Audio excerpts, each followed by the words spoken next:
seated.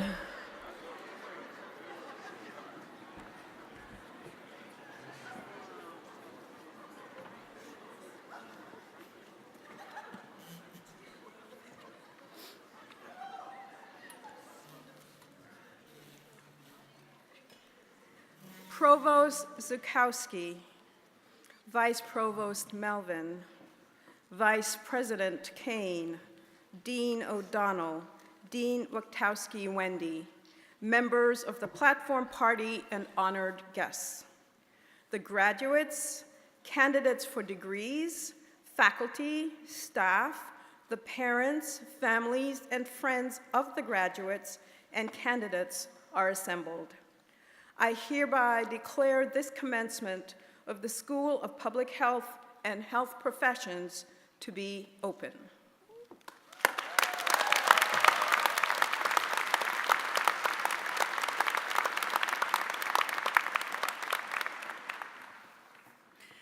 Good afternoon. Come on, you can do better than that. Good afternoon.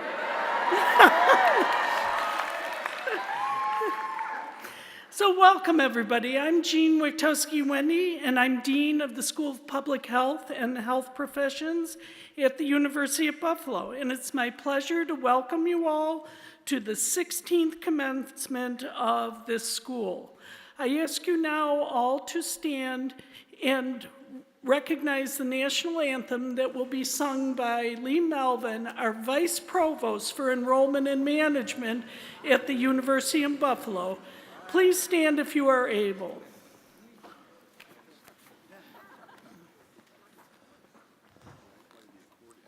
Oh, say, can you see by the dawn's early light what so proudly we held?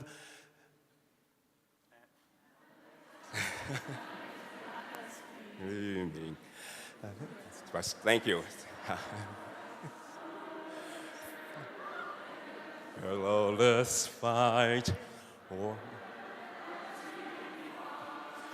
We're so gallantly streaming, and the rocket's red glare, the bombs bursting in air, gave proof through the night that our flag was still there. Oh, say does that star-spangled banner yet wave o'er the land of the free and the home of the brave? Thank you.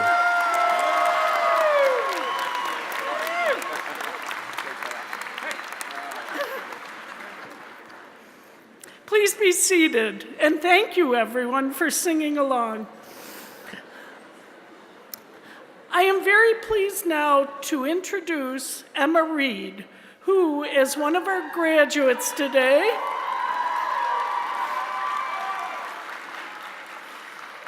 will begin the ceremony. Emma will graduate with her master's degree from the Department of Exercise and Nutrition Sciences. Emma?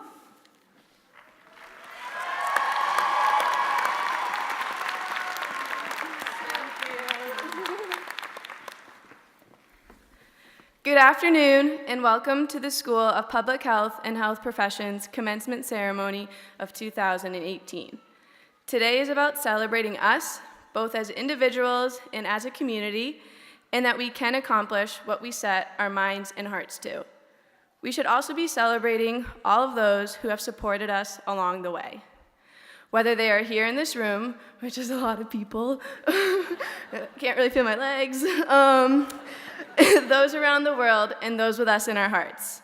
Saying thank you is an understatement for supporting us to be where we are in this moment. So let's give it up for our biggest fans.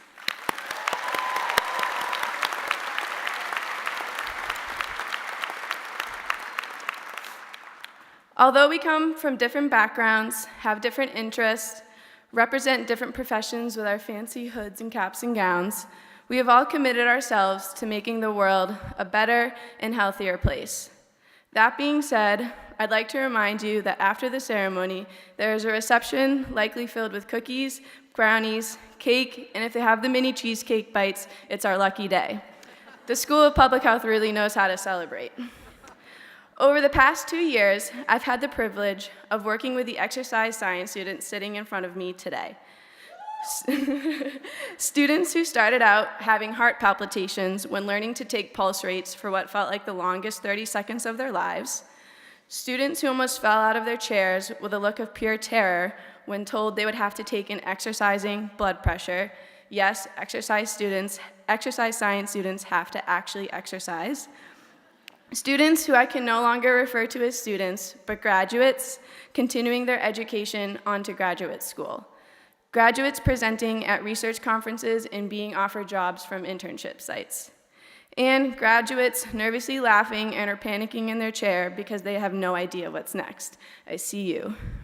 Regardless of the degree you have earned today or what your next path may be, I'd like you to take a moment to think of the student you were at the start of your time here at UB. Take a moment to think of the graduate you are today, and take a moment to think of the person you want to be tomorrow.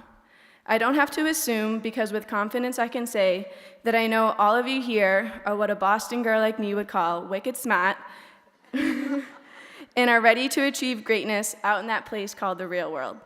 It may seem like a scary and unknown place, and it only is sometimes, but it's a little less scary knowing that the people to your left, to your right, and around the room are out there too. I would like to conclude this salutation with a quote from Dr. Stephen Hawking to share with my fellow graduates. Remember to look up at the stars and not down at your feet. Try to make sense of what you see and wonder about what makes the universe exist. Be curious, and however difficult life may seem, there is always something you can do and succeed at. So, let's start with something easy, walking across the stage without tripping, making your families, friends, professors, mentors, and most importantly, yourself proud. Congratulations to the class of 2018. Horns up.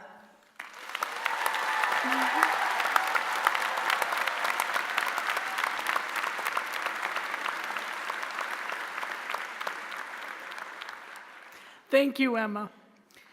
Now it's my pleasure to introduce several special guests we have with us today. I ask each of you to stand when I call your name, and if the audience could hold their applause until all have been introduced. Vice Provost for Enrollment Management, Lee Melvin. Vice President for Health Sciences and Dean of the School of Medicine and Biomedical Sciences, Michael Kane. Dean of the School of Pharmacy and Pharmaceutical Sciences, James O'Donnell. Associate Vice President for Resource Planning, Lori Barnum, and she will be one of our guest speakers later today. And Assistant Vice President for Data Analytics, Brian O'Connor, also a graduate of our program. Also joining us today in the audience is the Director of Athletics, Mark Allnut. So I want to just ask you to give each of these an applause.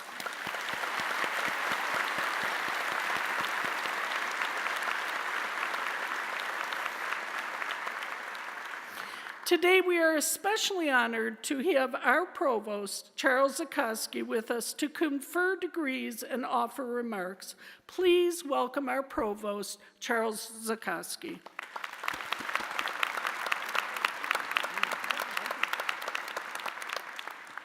Thank you, Jean. Welcome. I'm very pleased to be here today to celebrate with you the 2018 School of Public Health and Health Professions Commencement. As one of the nation's leading public research universities, UB has a mission of creating new knowledge and communicating this knowledge to you, our graduates, the next generation of leaders, professionals, researchers, and citizens. We take seriously our responsibility to improve the human condition through our scholarship, our clinical care, and our engagement activities outside the university. Graduates, as UB students, you have been partners in the process of seeking and using knowledge to build a better world. You have learned from the most respected thought leaders and practitioners in public health and health professions. These people have worked very hard to design the curriculum that you have gone through in order to prepare you for your future success. In the process, you have developed deep domain knowledge in public health and health-related fields and put this knowledge into practice in communities around the world, in labs, and through clinical experiences. You have provided health care to and improved the health outcomes of our local and our international communities.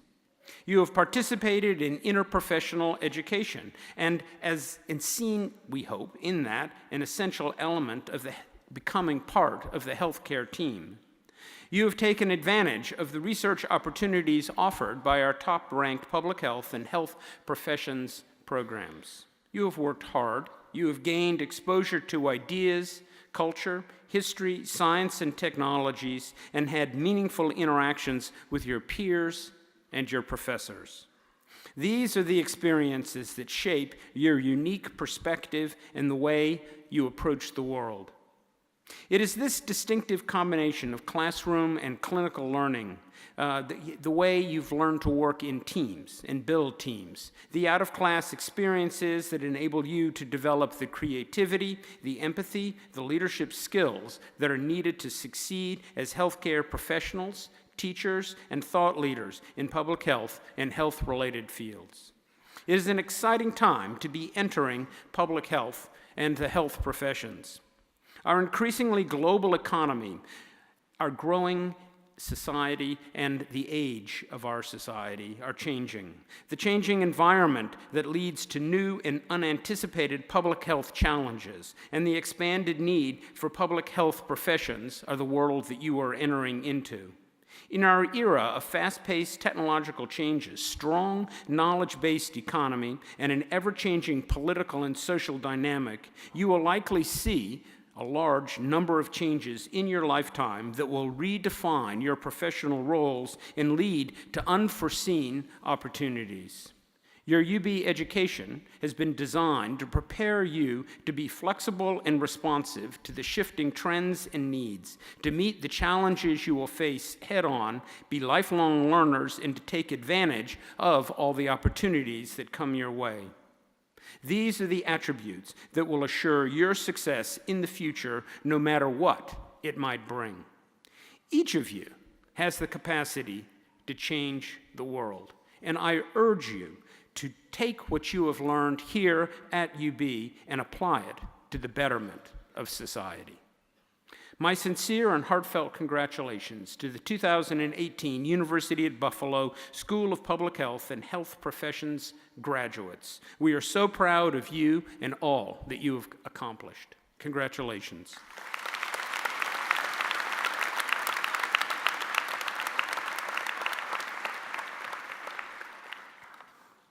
Thank you, Provost Zukoski. So today is a celebration that recognizes the accomplishments of all the graduates in this room. Let me start by offering my personal congratulations to each of you. As we confer degrees today, I ask that each of you, all the graduates, take a moment to really reflect on your achievement. Today we confer on you a college degree, a tangible achievement that you are able to proudly claim for the remainder of your life. The degree represents a major accomplishment that each of you has proudly earned. It also represents the knowledge and experiences that will help to guide you as you move further. Some of you will leave here and start your careers. Others of you will be moving on to obtain additional education and more advanced degrees. Regardless of your path, Know that you will be able to use what you have learned here to support you as you move ahead. It is your hard work and perseverance that has gotten you to this point. However, for many of you, the support of family and friends was important in achieving this milestone. This hall is filled with many friends and family members. As a means of thanks, I ask the graduates now to stand, turn to the audience, and offer them a round of applause.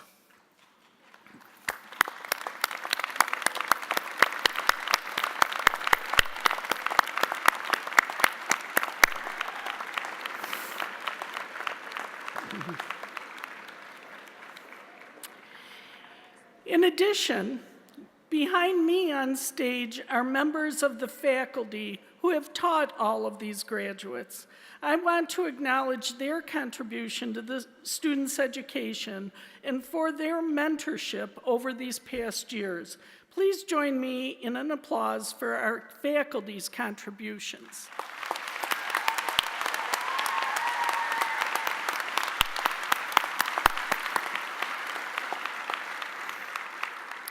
We have a photographer here today who will capture pictures of the event, and we will post these pictures for everyone to download on the website after we are finished. We are also videotaping today, so the parents and friends and family who would like to review and share that'll be available to you. Please stay connected with us, your school, and the University at Buffalo as you move forward. You can do that by being an active participant in our Alumni Association. You can do that as becoming a preceptor for a student. You can do it in many ways. Be proud of your school and the education you received here. Go on into the world and do good things, and use your education and training to contribute to creating a healthier society. Be proud of all you have accomplished. You have really earned it.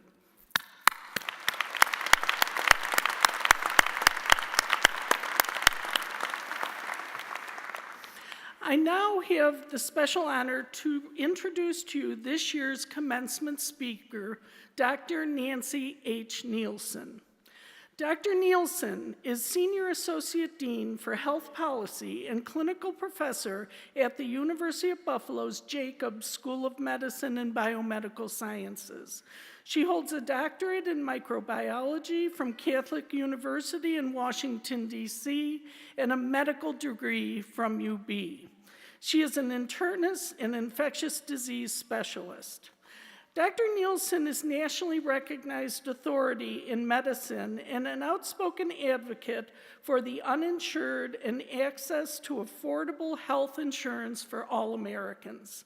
A past president of the American Medical Association, Dr. Nielsen served for 2 years as senior advisor to the U.S. Department of Health and Human Services, where she helped to design alternative physician payment systems, including bundled payments, the accountable care organizations, and comprehensive primary care. Dr. Nielsen is an elected member of the National Academy of Medicine, considered to be one of the highest honors in the fields of health and medicine.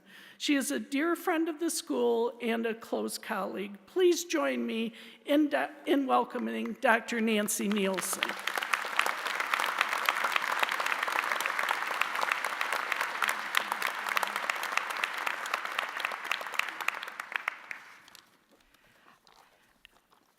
Let me add my congratulations to that of everybody else.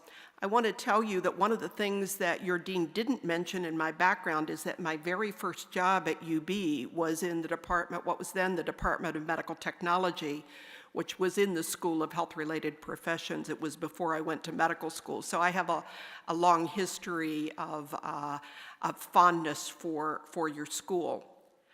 I was pleased to see the graduation program. I hope everybody takes it home and reads it. I was stunned at the breadth of what you have done and your expertise in a variety of topics, and that's going to come up in just a minute. There's good graduation advice because graduation speeches are usually quite eminently forgettable. So the best advice is to be bold, be brief, be seated.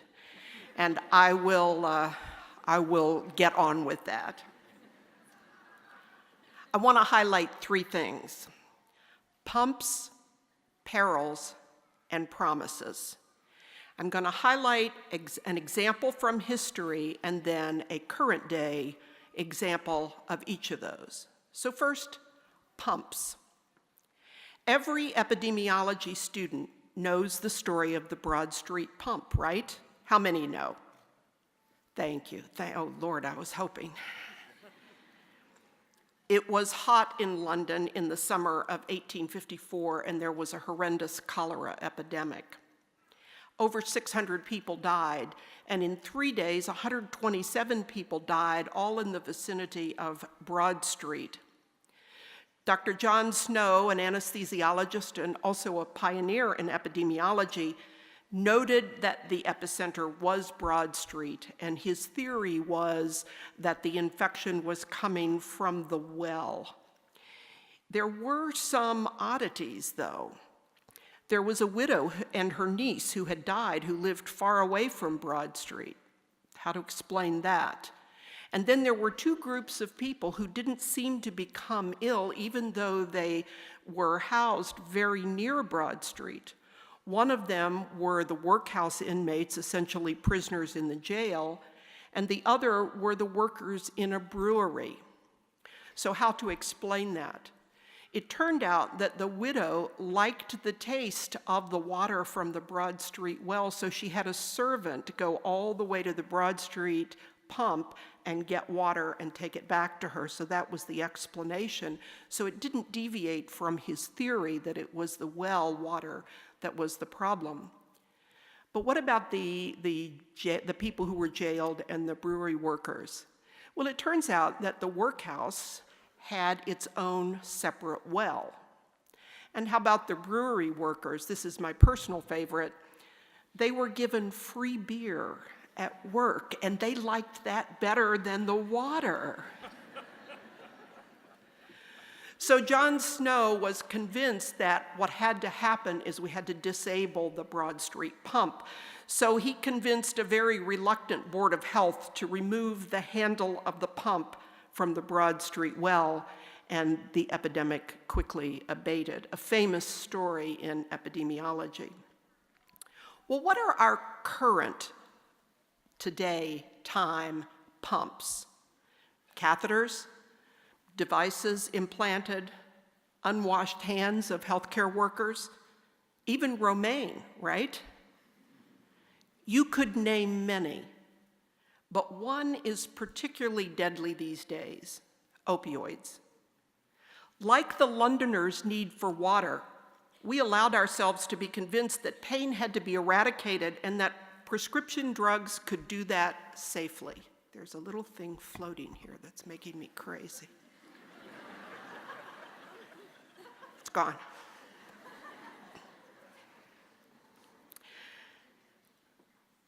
So we thought that we could eliminate pain if we just gave enough meds and we paid enough attention to patients. There were lots of penalties if pain was not completely relieved. And then there were the relentless ads, the deceptive marketing by drug manufacturers, and a lack of controlled studies, and repeated citation of one very poor study.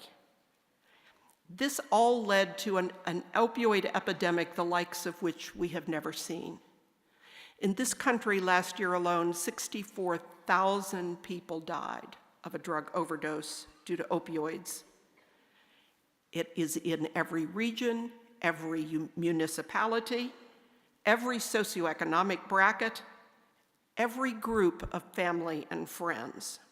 So, we tried to remove the handle of the pump. Let's starkly control the prescribing of these drugs, the theory went. Let's make sure we eliminate doctor shopping with the prescription drug monitoring program. And let's tell people suffering from pain to use Tylenol and do yoga. Oh, and be sure to sue the drug companies and prosecute the doctors who write for opioids. But as everybody knows, there were unintended consequences of all those seemingly logical maneuvers. And by the way, I was pleased to see that 3 of our MPH degree recipients today have worked in this area, so I thank you for that. What were the unintended consequences? The opioid prescriptions did, in fact, slow and decrease, but deaths from opioids rose. When prescriptions weren't readily available to people, those addicted to them turned to the streets for cheaper agents like heroin, which now comes laced with deadly fentanyl. And people with legitimate chronic pain became medical refugees, with no clinician wanting to treat them or be the next one indicted. So what's my point about this as a pump? It's that things are never, almost never, quite as simple as removing the handle of that London pump. Americans like simple, straightforward answers, and yet the reasons why some of us become addicts and others do not is poorly understood. We need a lot more research, interdisciplinary research, and much more thoughtful and compassionate treatment if addiction is to be understood and pain is to be treated safely. So why talk about this on graduation? Because you are so well educated now, so prepared to develop evidence and generate knowledge and understanding. The message is, be alert for unintended consequences. Now to perils. Let's talk about the health of an American president. Not this one.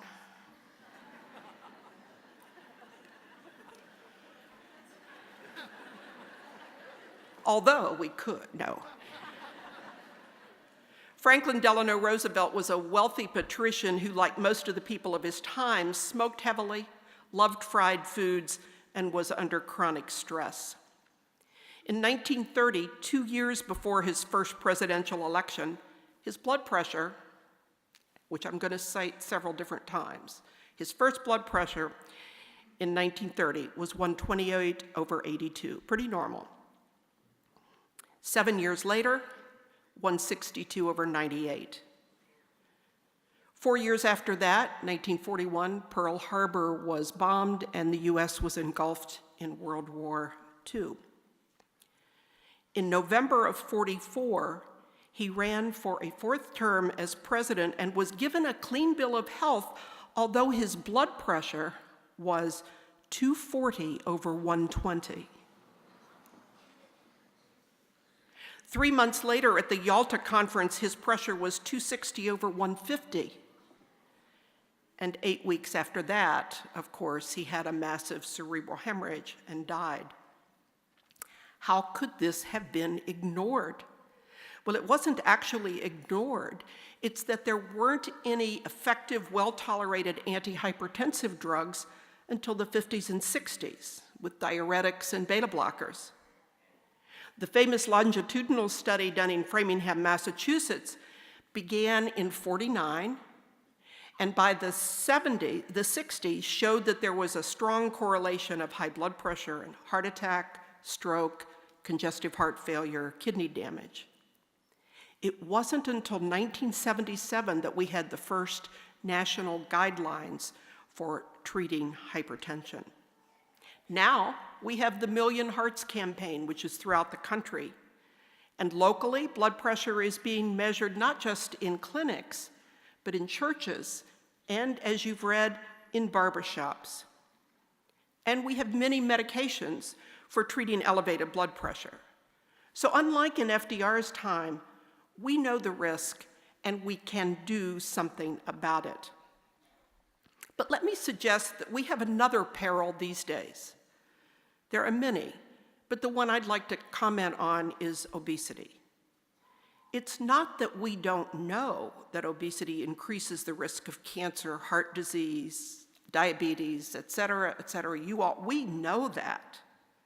We also know the damage to one's self-esteem and longevity. but we don't have simple answers. There's no magic bullet. In fact, historically, drug treatments have resulted in unintended, sometimes fatal consequences. We do now have bariatric surgery, which has given hope to the morbidly obese, but it's drastic, it's expensive, and it's risky for many. And did you know this? There are several studies that show that post-bariatric surgery, patients have begun to abuse alcohol for the first time. Interesting, because this is complicated, and we are complicated. And our reward, our dopamine system is complicated. And worst of all, we don't readily change our behaviors, eating habits, or lifestyles. This is the peril of our time. It's not just what we don't know that traps us, it's what we don't do. Though the pumps and perils have changed over time, we need every one of you in all of the fields represented here today, whether you're going to be dealing directly with patients or doing data analysis to determine trends and causes and solutions, or working with people and organizations to encourage healthy living or develop policies that impact on the health of communities. We need your best efforts to generate new knowledge, disseminate it, and help us act on it. And always be alert for unintended consequences. Bring your best analytic skills with you, and don't be afraid to speak truth, especially in these times when opinions often overshadow facts. I almost said opinions trump facts, but I decided not to say that. And now to promises. There is a compact, a promise, a covenant between society and those who deal with medical and public health matters. Sometimes those take the form of codes of ethics. The first code of ethics in this country was developed by the AMA in 1847. 100 years later, the Nuremberg Code was issued after Nazi physicians were convicted of conducting inhumane experiments. So are ethical codes just dealing with long past history? Well, did US medical personnel, including psychologists, cover up prisoner abuse in Iraq, Guantanamo, or other sites? Were methods of torture, including waterboarding, developed by military clinicians? These issues have all been in the news recently. Everyone engaged in the bettering of the public health is granted privileges not granted to others, and privileges carry with them responsibilities. We only have to remember the US Public Health Service's Tuskegee study, where poor Southerners with latent syphilis went untreated even after treatment became available. Or right here in New York at the Willowbrook State School, where institutionalized children were deliberately placed near others who had already been infected with hepatitis B in order to study the natural history of the disease. So even well-trained, respected public health workers can forget their promises and responsibilities. You will have privileges. Everyone knows about HIPAA privacy rules, and by and large, we physicians hate them. Public health activities and health oversight activities are exempt from those restrictions. That's a privilege. You may have access to data, either de-identified or not, that contain secrets or clues to solutions, if only analyzed rigorously, as many of you will do. Turn data into information, actionable information. But remember to respect the privilege that society has given you. Never gossip in elevators about things or people you know through work. It's your responsibility to keep information from harming others. Tread lightly. So pumps, perils, and promises. Just as the past and the present hold each of those, one thing is for sure.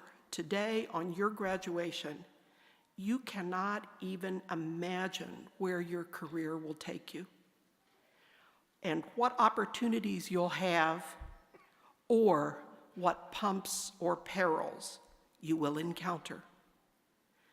On this graduation day, allow me to suggest that this be your promise, taken from the ancient oath of Maimonides. I will prevent disease whenever I can, for prevention is preferable to cure. Congratulations, now go change the world. Thank you.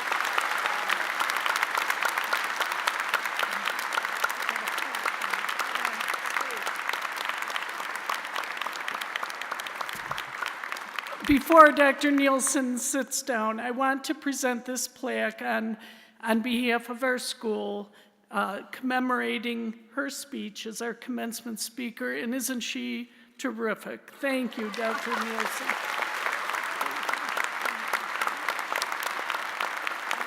Thank you. Good luck. So wise words. Next, we will bring to the stage Dr. Gaspar Farkas, our Associate Dean for Academic and Student Affairs and Interim Associate Dean for Faculty Affairs in our school. Dr. Farkas will come to the podium and preside over the conferring of degrees. Thanks.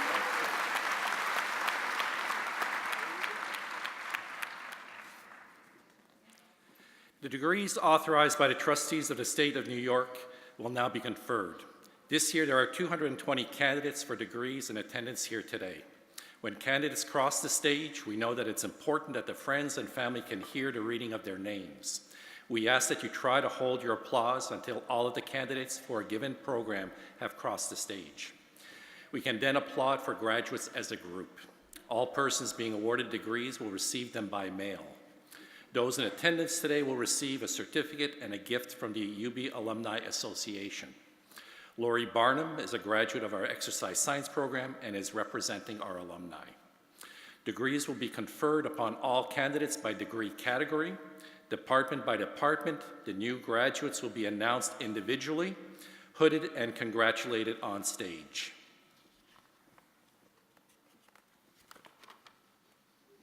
Candidates for the degree of Doctor of Philosophy, please stand and remain at your seats.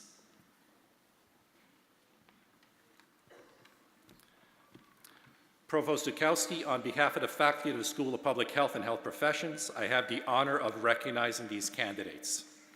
They have all met all of the requirements of the university and are recommended to you by the faculty for the Doctor of Philosophy degree. Thank you, Gaspar.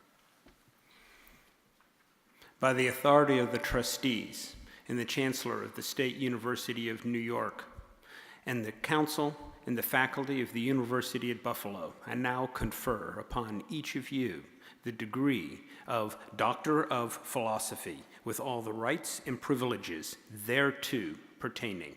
Congratulations.